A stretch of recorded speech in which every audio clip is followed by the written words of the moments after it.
In this video, we will be reviewing for our Chapter 1, 2, and 3 tests. The tests that we will have in class next week will vary just a little bit from what we're going to do today, and we'll talk about the specific differences in class. We're going to go back and forth between the PDF, and then when we need more space later on, we'll hop over to the Smart Notebook. But for right now, for the first 6 or 7 or so, we're going to stay on this PDF. The first few on here talk about what type of sample that you would be looking at, so you'll have to remember all of the different types. For number 1, I have 49, 34, and 48 students are selected from sophomore, junior, and senior classes. Classes have 496, 348, and 481 students respectively. So we have a couple of different things going on. First, we have something that seems like a cluster, right? Because we're talking about sophomores, juniors, and seniors. But we're not just randomly picking from inside of those classes, and we're also not just talking to everybody in one particular section. We're breaking them up into groups and then taking roughly what looks to be about 10%. And so we're doing 2 different steps to our selection process, and so if we're doing more than one, that would be a stratified, and so this is going to be a stratified sample. For number 2, a tax auditor selects every thousandth income tax return that is received, and anytime you talk about an nth or maybe it's a kth number that you're going to pull and inspect or look over or check, that is going to be systematic. A pollster uses a computer to generate 500 numbers, and when they get those numbers, they look at the voters that correspond to those. And since you're using a computer-generated list out of something that will access a database, then that is going to be a random. Doesn't want to write over there for some reason.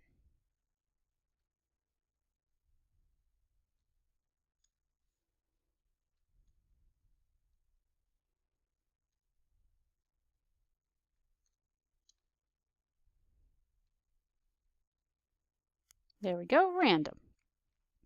Decided it needed a little break.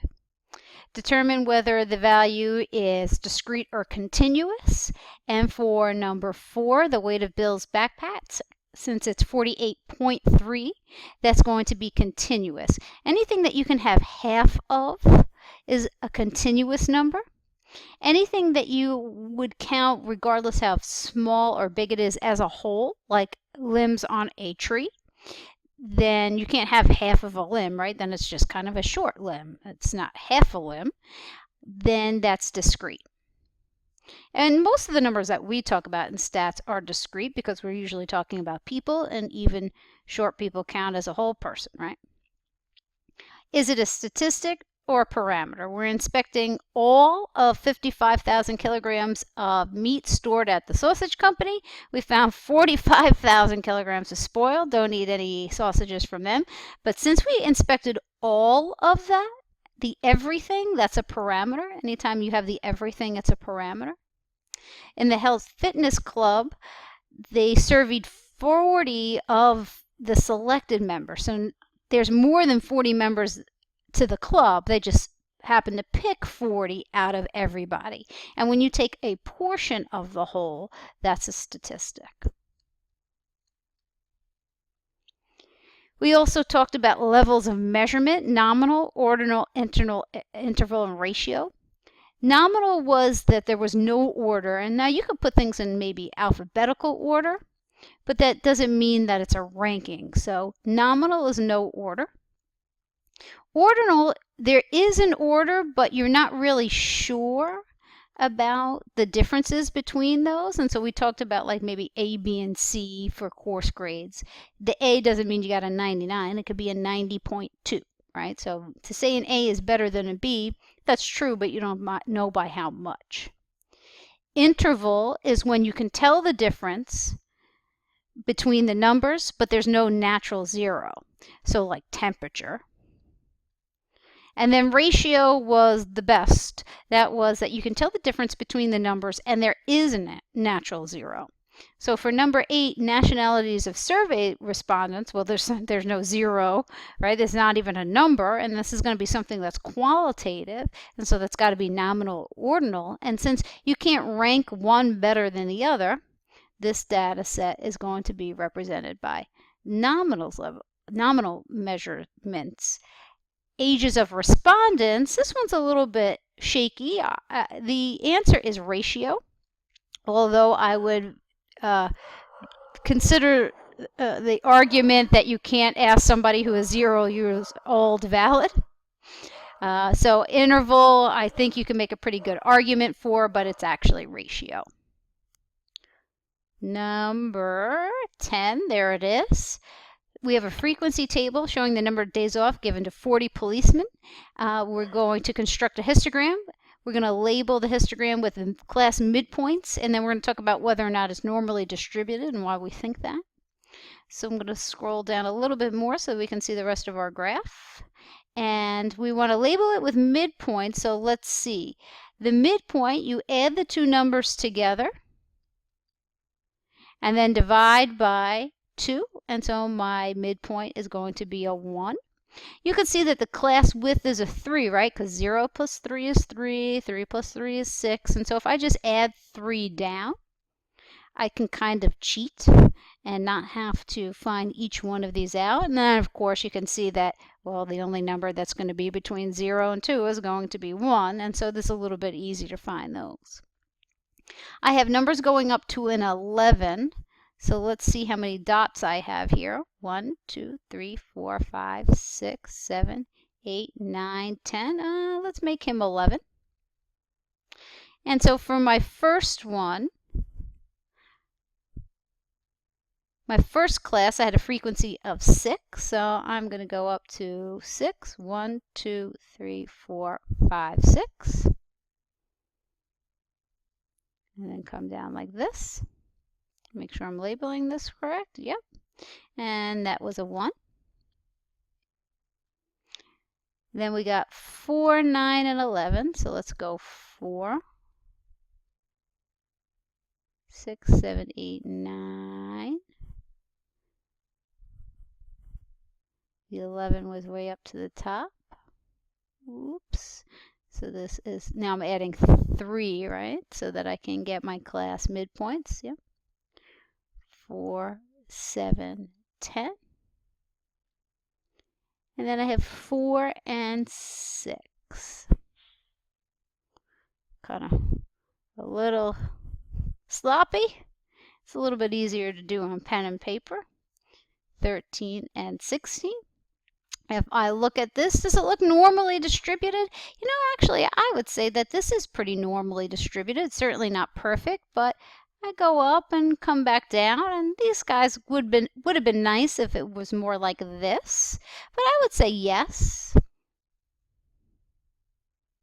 that this is normally distributed because it makes this bell curve. Oh, it doesn't want to write again.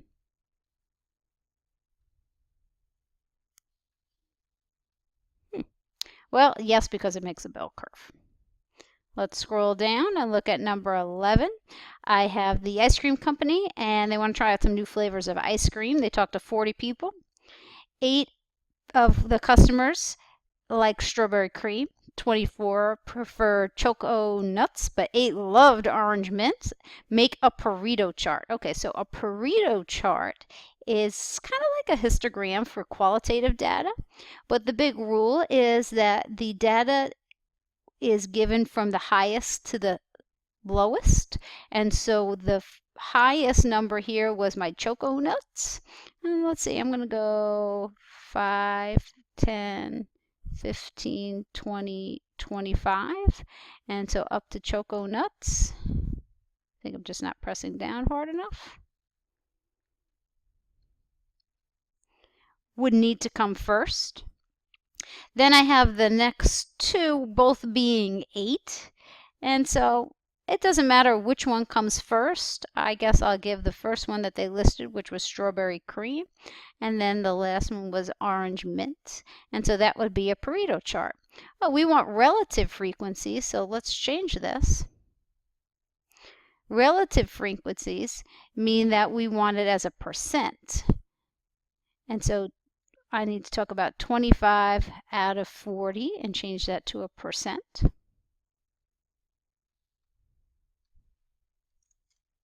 So about 63%.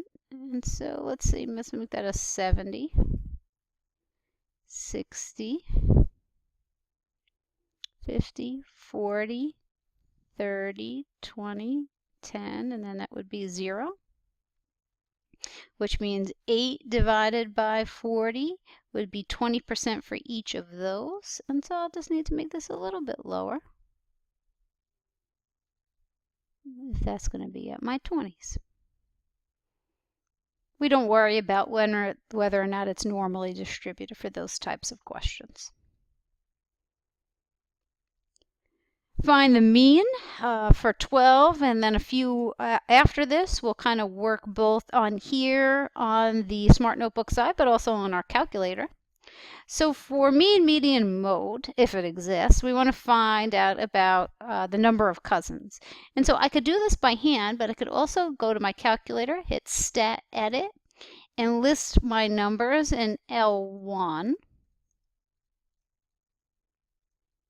Then go out to the main screen, hit Stat Calc 1 vars, and when I hit enter, it will go to L1, and my mean number of cousins would be a 7.3.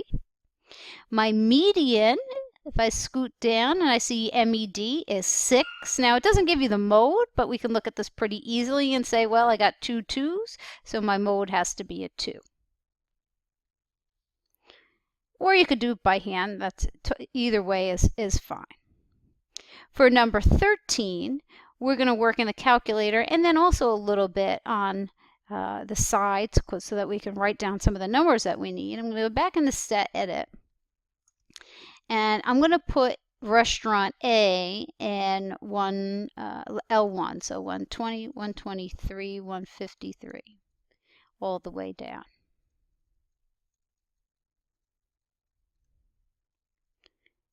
Then I'm going to come up.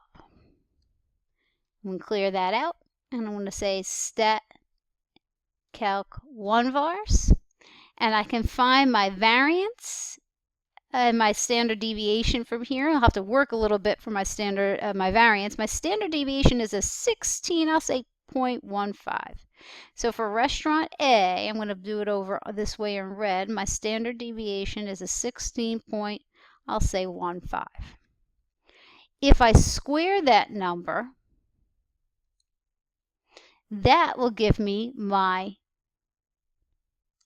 variance, and my variance is S squared.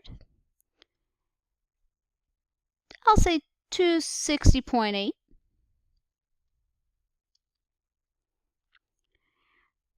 I will need my min and my max. I'm going to run one vars one more time so I can pull that out from in here. My min's a 110 and my max is a 154, so I have a range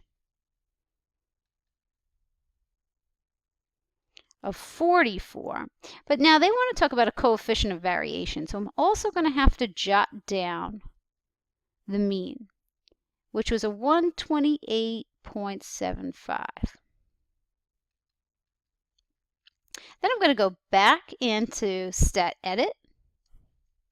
I'm going to now put restaurant B in, 115, 126, all the way down the list.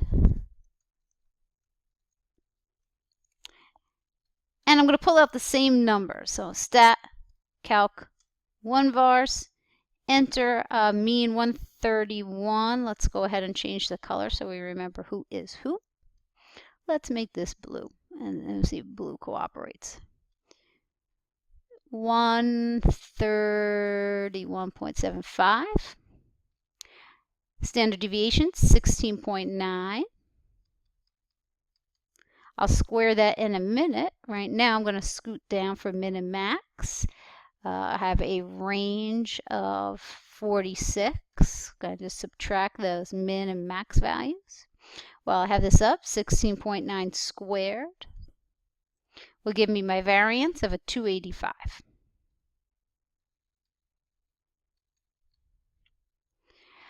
So given these times that I'm waiting in the drive-through, what can I say about restaurant A compared to restaurant B or vice versa? I'll have to look at the coefficients of variation. The coefficient of variation is the standard deviation, and for restaurant A that was 16.5, divided by the mean, which for A was a 128.75, and then you change it to a percent. So the coefficient for variation for restaurant A is a 12.5. He's red. I'm going to change him back. 12.5%. Restaurant B was a 16.9 divided by 131.75, which is 12.8. And so what can we say about these two sets of values? That they're pretty much the same. They're not really all that different, not enough to say that one is more convincing than the other. The restaurant B takes a little bit longer because they're a 12.8, which does not want to write again, where restaurant A is a 12.5. So restaurant A is slightly more predictable. That's what that means. For 14 and 15, I'm going to snip this so that we can talk about this on the other side inside Smart Notebook so that I can draw you some pictures and have some space. 14 says, let's talk about college GPAs using the empirical rule. And so you have to remember what the empirical rule says. The empirical rule says if I'm talking about my normal bell curve, that within one standard deviation of the mean, up or down, 68% of the data will land in between there. 2 standard deviations up and down is 95% of the data. And then finally, 3 standard deviations up and down is 99.77% of the data. So if GPAs are normally distributed with a mean of 3.1 and a standard deviation of 0.6, what percentage of students have a college GPA between a 2.5 and a 3.7? Well, if I add on a standard deviation, that gives me 1 standard deviation up in order to get to the 3.7.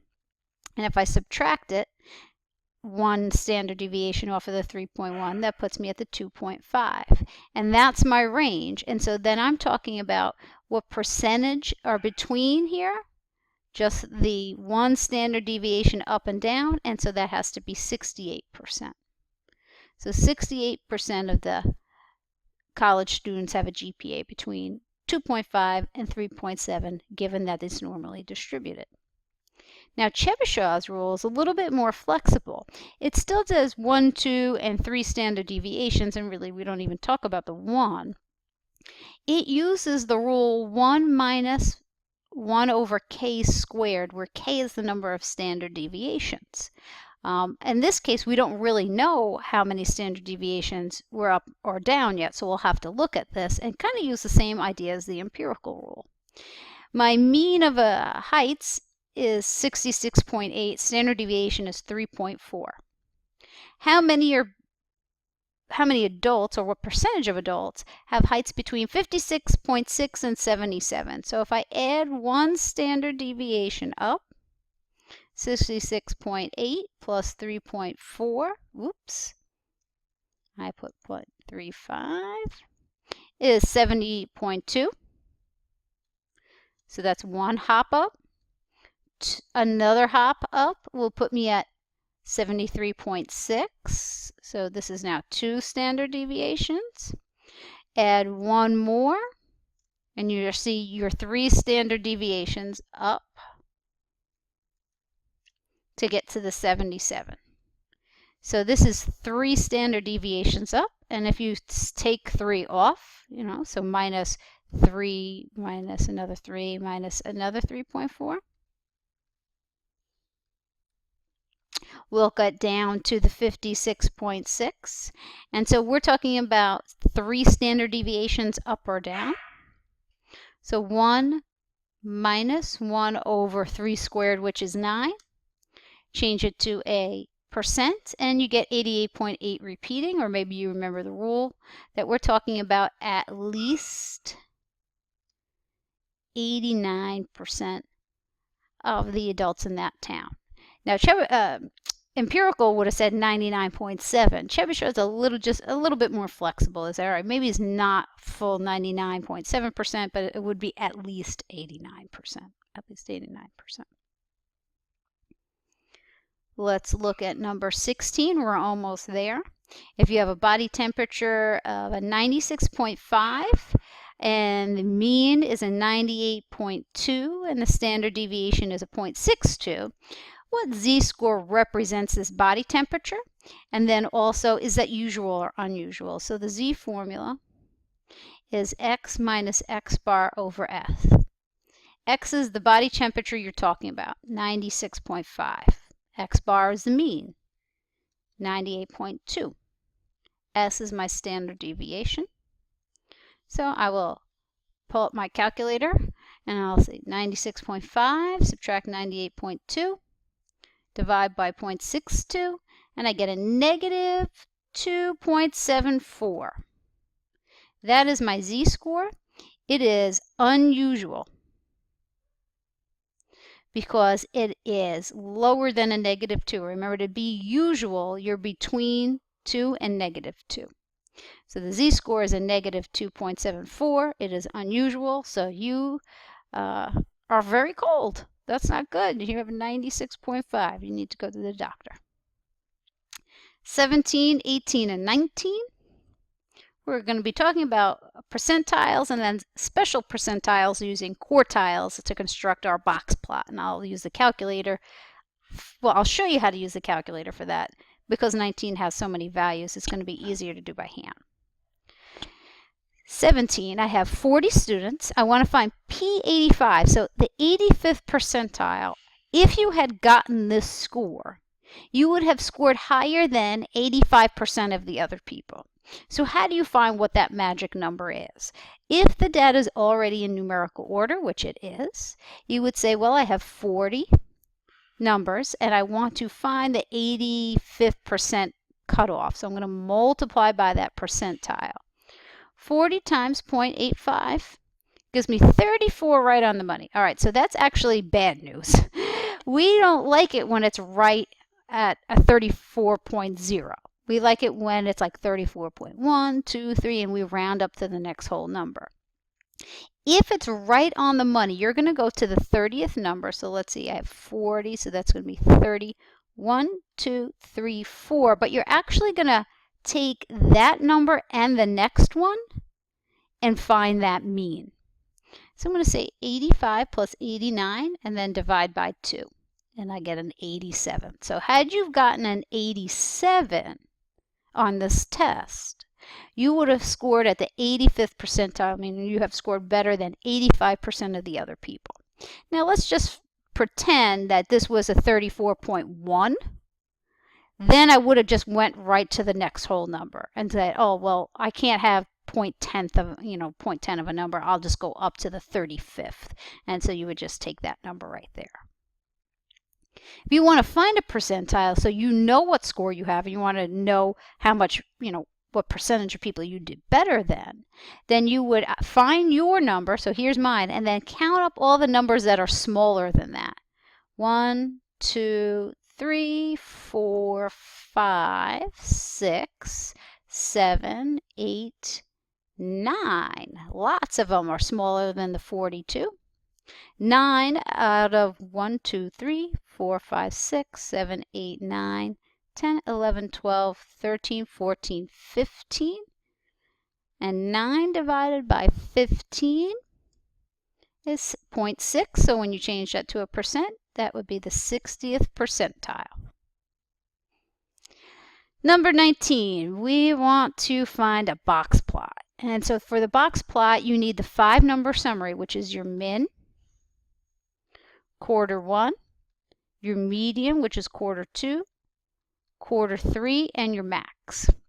All right, so these guys are already in numerical order, thank goodness. That's going to make it real easy to find my min, 25, and my max, which is a 98. And what you could do if there were less numbers is that you can go into Stat Edit and put all of this in here. And then when you run 1vars, Stat Calc 1vars, when you scroll down, you get that 5-number summary. I don't feel like typing in all these numbers, and you don't want to watch me type in all these numbers, so I'm going to do this by hand. If I was going to do this by hand, the middle number would be my median. And so I have 40 numbers. So if I was to slice this in half, I would have 20 on each side. And so the number that would be in between 72, this 72 and that 72, right? In between 20 and 21 would be my median. Well, in between 72 and 72, if you were to take that mean, would be 72. More importantly, what this does is that if I split this in half, I can split it in half one more time. I can say, well, half of this would put me at a break between 57 and 59. And that would be my first quartile, right, halfway through the first half. And so in between 57 and 59 is a 58. And then halfway through my second half, which would be between this 30th number and the 31st number, would be my third quartile. And then I can make my box plot, and I'm going to scroll down so that you could see what that looks like. And there you go. And you would make something that looks like this.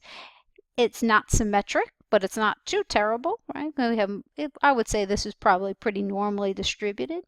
Make sure that you label these pieces, because even when they're not normally distributed, people tend to draw them as if they were all normally distributed and evenly spaced out. So this is your review, and we'll talk a little bit more about what you can expect to see on your test in class.